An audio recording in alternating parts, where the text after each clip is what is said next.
Here's what's scary about passing the $2 million mark for retirement.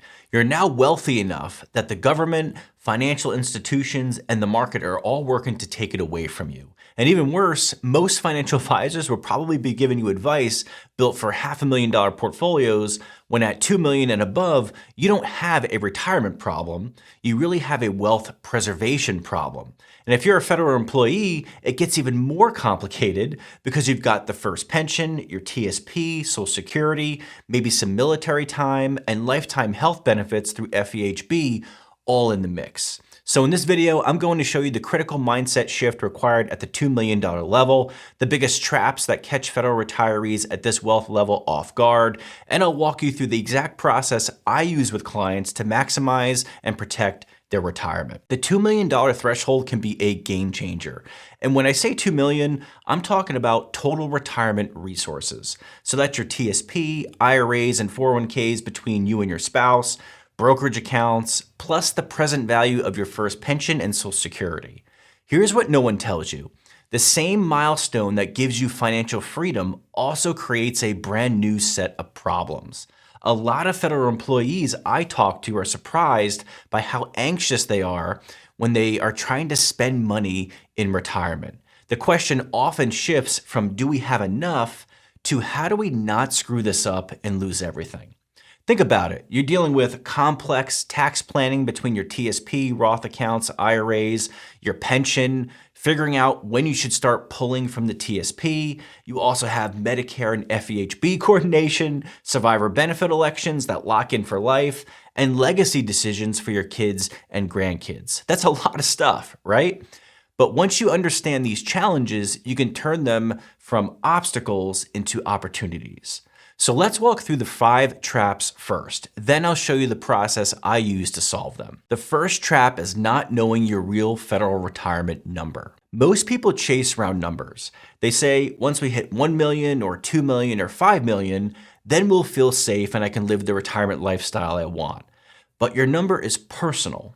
It's based on your lifestyle, your actual spending, your first pension, your Social Security timing, and your FEHB costs in retirement. So for this, I usually see 2 big mistakes. And the first is underestimating retirement-specific expenses.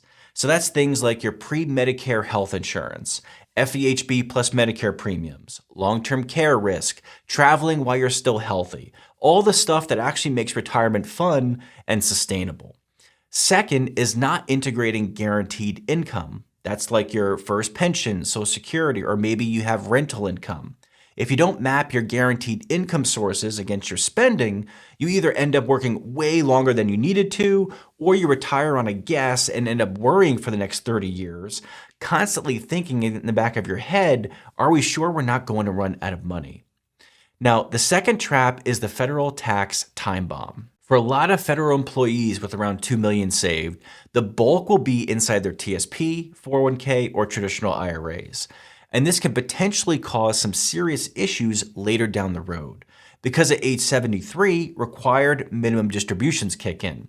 And this is when the government says, you put off paying taxes long enough on this money, now it's time you start paying us. So these end up being forced withdrawals that you need to take and often end up being way more than you need to spend in any given year in retirement.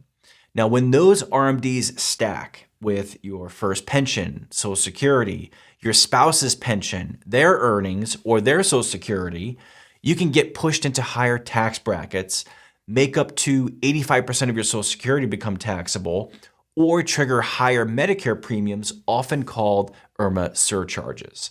Now, the scary part is this often happens after you've already retired and locked in a lot of your retirement choices. Now, for some of you, RMDs won't affect you as much as others. But if you have the majority of your assets in pre-tax accounts, TSP, 401ks, traditional IRAs, this is something worth paying attention to. The problem is not having a deliberate plan before you get there, like considering Roth conversions, managing your tax brackets, and deciding which accounts you pull from first. Moving on to the third trap is portfolio misalignment, especially in the TSP. At $2 million, a 20% market drop is a $400,000 swing. That's a huge swing to see on your investment account balance. That hits very different when you're no longer working and you're thinking about taking money out for an income stream. Here's what I see all the time with federal employees. The TSP is 100% in the C and S funds because that's what worked while we were working, or everything is shoved into the G fund after a scary market downturn because we can't afford to lose it now. So it ends up being a balance between two extremes, right? If you're too aggressive, you risk taking big hits early in retirement that your portfolio can't recover from, or you're too conservative and inflation starts to eat away at your lifestyle, causing you to second guess that home renovation or canceling the trip you planned for at 68 with the family. So what usually works better is having your total portfolio spread throughout three buckets. First is a safety bucket that's easily accessible for the next few years of spending held in high yield savings accounts or Treasury inflation protected securities. Then there's an income bucket for steady withdrawals when needed, usually diversified throughout fixed income investments. And then there's a growth bucket for the next 10, 20 plus years focused on long-term appreciation in securities. Now, I'm not giving you investment advice here, but it's a framework to help weather the ups and downs of the market in retirement while maintaining a steady stream of reliable income, as opposed to picking random funds in your TSP or just sticking with the funds you've been comfortable with over the years. That doesn't end up being a very reliable plan in retirement. Trap number 4 is receiving generic advice or targeted pitches. And here's what I mean by this. Once you accumulate assets over 7 figures, everyone wants to pitch you the next big investment, right? On one side, you've got the generic advisors who don't understand FERS, the TSP rules, or FEHB, and they try to treat you like any other 60-year-old with a 401k. And on the other hand, you've got these exclusive alternative investments, real estate deals, basically complex products that sound sophisticated and exciting, but your money gets locked up, there's high fees, and they often benefit the promoter more than you. Federal employees are in a weird spot, right? Because you have really solid built-in benefits, but you can absolutely undo that advantage by saying yes to the wrong thing. And what I've found that helps you is having a clear filter. Basically just asking yourself, does this help me live the retirement we want to without adding additional stress, or does it make things more complicated and risky? Thinking about it this way will help you make better decisions. And finally, the last trap is having legacy blind spots specific to federal employees. And here's what I mean. If you cross 2 million in total assets and have a good pension, odds are you're not going to spend all your money. And that's a blessing if you're intentional and plan ahead. But here are the specific blind spots I see for federal employees. Choosing your survivor benefit elections without modeling the long-term impact. Having outdated beneficiaries on your TSP, FEGLI, and IRAs. Having no plan for how and when to bring kids into the money conversation. And having no tax planning strategy for passing accounts on to the next generation. If you don't plan this, the default is usually more taxes, more confusion for your family, and sometimes conflict between your heirs. I've found that legacy is not just about who gets what, right? It's how do we set them up without creating additional stress or dependence. And what this usually comes down to is educating your heirs on how to invest and spend money. So when it comes time for them to inherit your wealth, it doesn't end up being something that unexpectedly lands in their lap and they don't know how to handle it. So consider using trusts where appropriate, not only to avoid probate, but you can leave behind a set of instructions or a roadmap on how the money should be used or dispersed. Also make sure your beneficiary is listed on your TSP, any other investment accounts you have, and life insurance. Make sure they're all updated and match your wills and trusts. Doing all of these will help you leave a lasting impact on the people you care most about. Now let's talk about the process I use to help federal employees avoid these traps. Step 1 is a complimentary federal retirement blueprint. This is our starting point.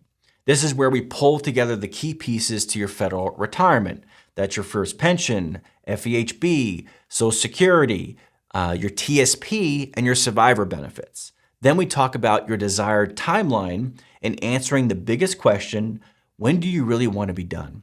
And finally, we sketch a high-level income and tax picture to determine if you retired in 1 year or if you retired in 3 years, here's what it will roughly look like. So by the end, you know whether you're roughly on track, where the biggest risks and opportunities are, and whether it makes sense to build a full plan together. Ultimately, this is a clarity session for you to understand all the moving pieces. If we decide to keep going, we move on to step 2, and this is where we do the heavy lifting with putting together your federal retirement readiness roadmap. Over a few months, we build detailed projections of your pensions, TSP, IRAs, brokerage accounts, Roth IRAs, and Social Security. We then map out a withdrawal strategy, and we figure out which accounts to pull from first, when, and by how much. Next, we layer in tax planning, where we consider Roth conversions, tax bracket management, and RMD preparation. We coordinate FEHB and Medicare. And finally, we stress test your plan against market drops, longevity, and different what-if scenarios. So at the end of this session, everything becomes a written, tested plan. And finally, step 3 is ongoing implementation, because a plan that just sits in a binder is useless. Right? Life is always changing, so we need to be able to course correct and make adjustments when needed along the way. Now, most people choose one of 2 paths afterward. The first is ongoing investment management, where my team and I manage the portfolio and help you implement the roadmap. Or a planning-only retainer, where you manage the investments and I help you with the ongoing decisions. Either way, the goal is the same. You don't have to navigate all these traps alone every single year. So reaching the $2 million mark means you've earned a new stage with a new set of rules, especially as a federal employee. With a clear, specific framework, you can turn anxiety into being able to make concrete decisions. You can protect your wealth from unnecessary taxes and bad products, and you can actually enjoy the benefits you spent a career earning. If most of your retirement savings are in TSP and traditional accounts, or you're within about 10 years of walking away from federal service, here's what I'd suggest. Use the link below to schedule your federal retirement blueprint call with me. We'll look at your numbers, your benefits, and your goals, and I'll honestly will tell you whether you're on track and what's your next best step. There's no pressure, no pitch, just clarity, and then you can decide what to do next. And if you're not quite ready to talk yet, that's completely okay. But maybe you want to see how this all comes together in real life, I'd encourage you to watch this video right here. How to combine your FERS pension, TSP, and Social Security into one monthly paycheck. In it, I'll show you a simple way to turn those 3 moving parts into one reliable retirement paycheck you can actually live on and count on. So click right here to watch, and I'll see you over there.